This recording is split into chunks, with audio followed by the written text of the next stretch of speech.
Boa noite.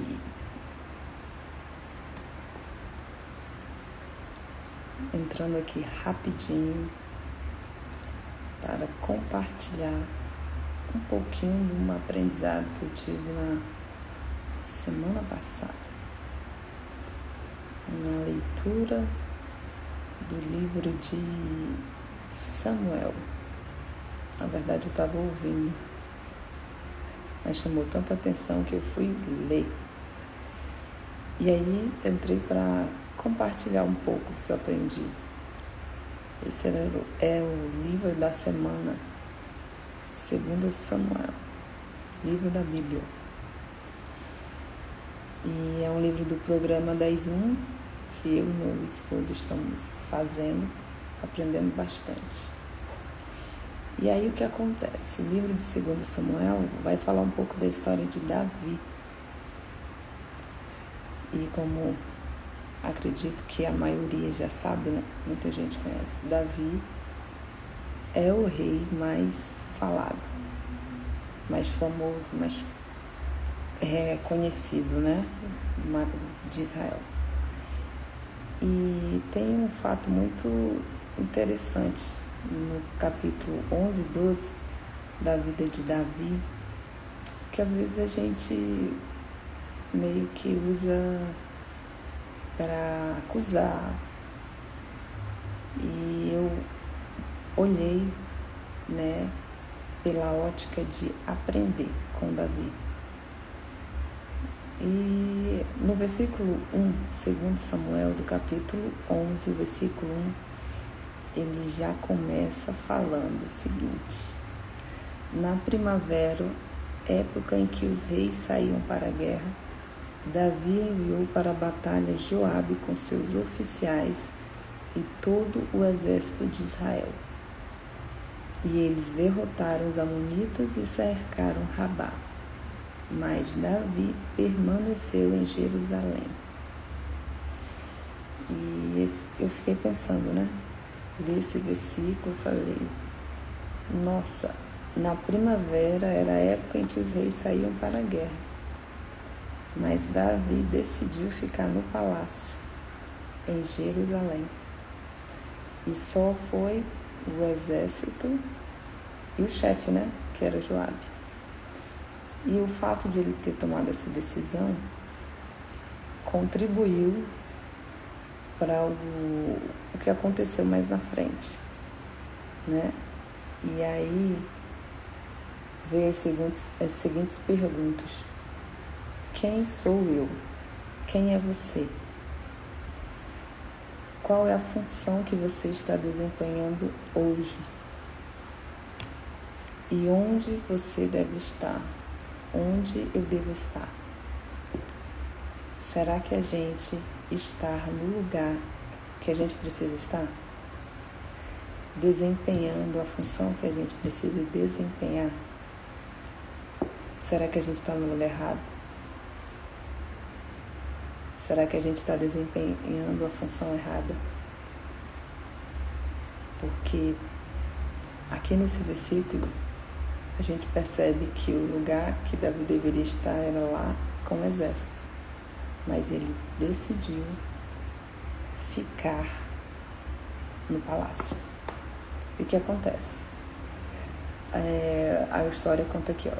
Davi levantou-se da cama uma tarde, foi passear pelo terraço do palácio e de lá ele viu uma mulher muito bonita tomando banho, que é Betseba. Alguns já conhecem. E aí o que ele fez? Mandou alguém procurar saber quem era ela. E aí disseram, é Betseba, mulher de Urias. E Urias estava onde? Na guerra. Lá onde Davi também deveria estar. O que Davi fez? Davi mandou que a trouxesse, chamada-se Betseba, e se deitou com ela. E o que aconteceu foi que ela engravidou e depois ela mandou falar para Davi que estava grávida. E o que Davi fez? Davi mandou uma mensagem para o chefe do exército pedindo para enviar Urias para Jerusalém. Urias, quando chegou, Davi perguntou, né, pelo chefe do exército, pelos soldados, como é que estava a guerra. E aí Urias respondeu, né, tudo que Davi perguntou, e Davi falou o seguinte, vai descansar um pouco em sua casa. Só que Urias não obedeceu. Acredito que lá no palácio tinha um lugar onde os soldados ficavam, e ele ficou lá. Ele não foi para casa. E foram avisar para Davi, o Urias não foi para casa. O Urias está ali no lugar onde os guardas descansam. Davi chama Urias e pergunta: por que você não foi para casa? E Urias responde: a arca e os homens de Israel e de Judá repousam em tendas. O meu senhor Joabe e os seus soldados estão acampados ao ar livre. Como poderia eu ir para casa para comer, beber e deitar-me com a minha mulher? Juro por teu nome e por tua vida que não farei uma coisa dessas. Então Davi disse: fique aqui mais um dia. Amanhã eu o mandarei de volta. Urias ficou em Jerusalém, mas no dia seguinte, Davi o convidou para comer e beber e o embriagou. À tarde, porém, Urias saiu para dormir em sua esteira, onde os guardas do seu senhor dormiam, e não foi para casa. E aí o que acontece? Essa parte aqui também chamou atenção. Porque Urias podia ter ido para casa. O rei tinha mandado ele ir e ele não foi. E aí eu comecei a fazer as seguintes perguntas. Quem são as pessoas que estão ao nosso redor? Essas pessoas são fiéis? A gente consegue identificar quem são as pessoas fiéis ao nosso redor? Como a gente trata essas pessoas? Aquelas pessoas que a gente pode contar. Amigos, né, que Deus, somente Deus pode nos dar, amigos verdadeiros. Então, como que a gente trata essas pessoas? São as perguntas assim para reflexão. E aí a gente vai ver no decorrer do capítulo, né? Continua aí a história. Davi enviou Urias de volta para a guerra e mandou uma mensagem por Urias, o próprio Urias, dizendo para Joabe colocar ele no lugar onde fosse mais frágil, né? De uma forma que quando eles fossem atacar, o lugar que Urias estivesse, ele fosse morto. E foi isso que aconteceu. Urias foi morto. A gente vai ver que depois o Joabe, né, que era o chefe do exército, envia um mensageiro para Davi para informar que eles tiveram lá um combate e que nesse combate, como Urias estava no lugar mais, digamos, frágil, Urias acabou morrendo. Ou seja, Joabe seguiu a orientação que Davi tinha enviado para ele. E aqui no versículo, já no capítulo 12, 2 Samuel, capítulo 12, no versículo do 1, tem uma parte bem interessante. Diz assim, o Senhor enviou a Davi o profeta Natã. Ao chegar, ele disse a Davi: 2 homens viviam numa cidade. Um era rico e o outro pobre. O rico possuía muitas ovelhas e bois, mas o pobre nada tinha, senão uma cordeirinha que havia comprado. Ele a criou e ela cresceu com ele e com seus filhos. Ela comia junto dele, bebia do seu copo e até dormia em seus braços. Era como uma filha para ele. Certo dia, um viajante chegou à casa do rico e este não quis pegar uma de suas próprias ovelhas ou de seus bois para preparar-lhe uma refeição. Em vez disso, preparou para o visitante a cordeira que pertencia ao pobre. Então Davi encheu-se de ira contra o homem e disse a Natã: juro pelo nome do Senhor que o homem que fez isso merece a morte. Aí aqui ele continua, né? Deverá pagar 4 vezes o preço da cordeira por conta de sem misericórdia. Então disse a Davi: você é este homem. E aí, essa parte chamou a atenção. Porque quando Natã foi entregar a mensagem para Davi, ele usou exatamente uma linguagem que Davi entendia. Porque Davi era pastor de ovelhas. E então, Davi entendia muito bem essa linguagem. E Davi se indignou, ele ficou irado. E o que eu observei nessa parte é o seguinte: qual é a linguagem que a gente está usando para falar com as pessoas? Porque tem muitas situações que, se a gente ajustar a comunicação, já resolve muita coisa. Só que a gente às vezes não observa. Quando a gente usa a comunicação adequada, a gente usa na comunicação a linguagem que a pessoa entende, é certeiro. Natã não teve que chegar lá, apontar os erros e as falhas de Davi. Não. Ele contou uma história numa linguagem que o rei entendia. E quando a gente faz isso, a resposta é melhor, né? É mais assertivo. Então fica um aprendizado para a gente qual é a linguagem que a gente está usando na comunicação com as pessoas que a gente convive. Em casa, no trabalho, sei lá. E aí vamos continuar aqui. Versículo 9, 2 Samuel, capítulo 2. E aí, outro ponto muito forte aqui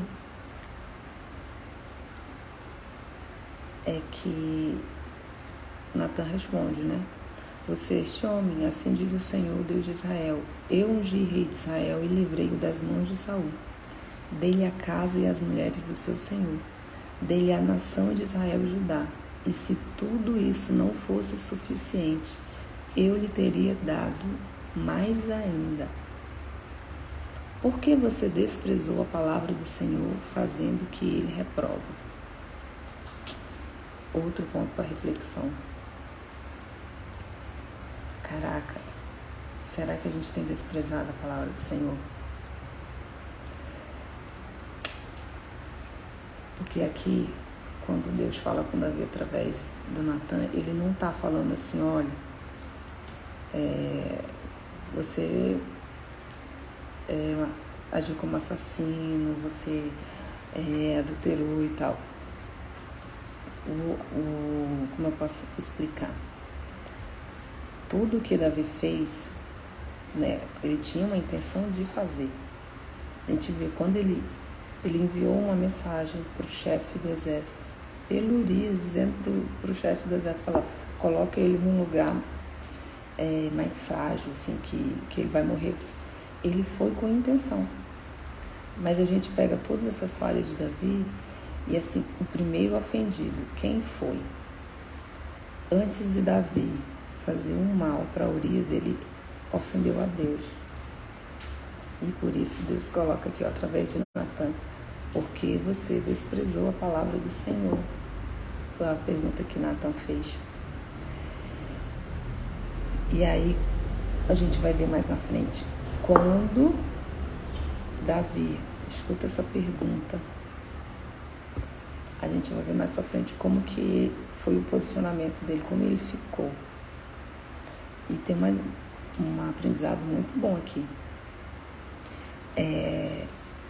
Pergunta. Comunicação. Em vez de a gente ficar só afirmando,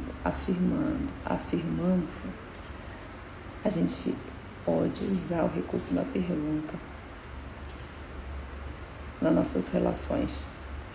Em casa, no trabalho, na rua, sei lá onde a gente estiver. Em vez de a gente chegar afirmando que uma pessoa fez isso ou não, fazer pergunta. Porque com a pergunta, a gente vai saber e entender qual é a intenção da pessoa.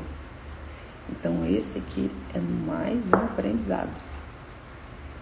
Então, quando a gente escolhe olhar para a situação, olhar para um texto que a gente lê na Bíblia, olhar para um texto que a gente lê em um livro, com a ótica do aprendizado, não tem como mensurar, assim, você medir quanto que você aprende, quanto que a gente pode crescer na vida, só escolhendo a ótica do aprendizado. E aí, quando a gente escolhe compartilhar esses aprendizados, parece que o negócio é exponencial. Então eu não quero me alongar. Tem mais coisas que eu anotei, mas eu vou em outro momento continuar compartilhando, porque eu não quero demorar muito.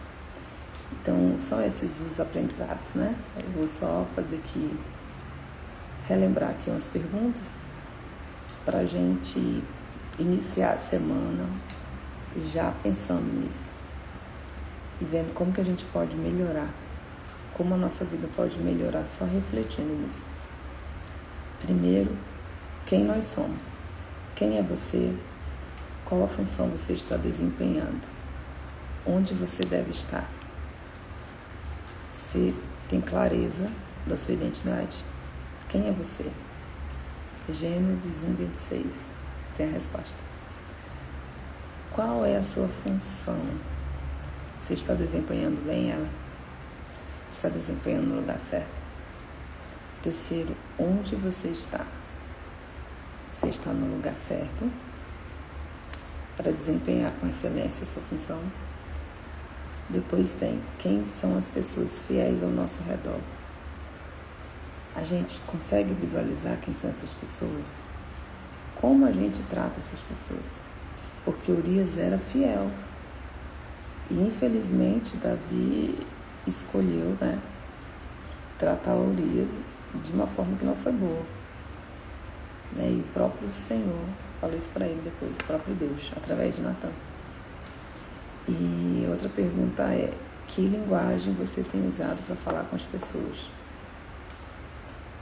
Uma linguagem que as pessoas entendem? Porque não adianta eu falar uma linguagem que só eu entendo.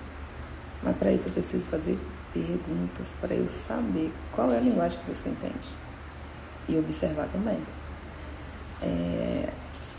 Versículo 9 aqui, de 2 Samuel 12, tem outro aprendizado. E a última pergunta é: tenho desprezado a palavra do Senhor? Como que de repente a gente pode desprezar a palavra de Deus? Com a nossa postura, com o que a gente fala, com o nosso estilo de vida, não só com fala, não.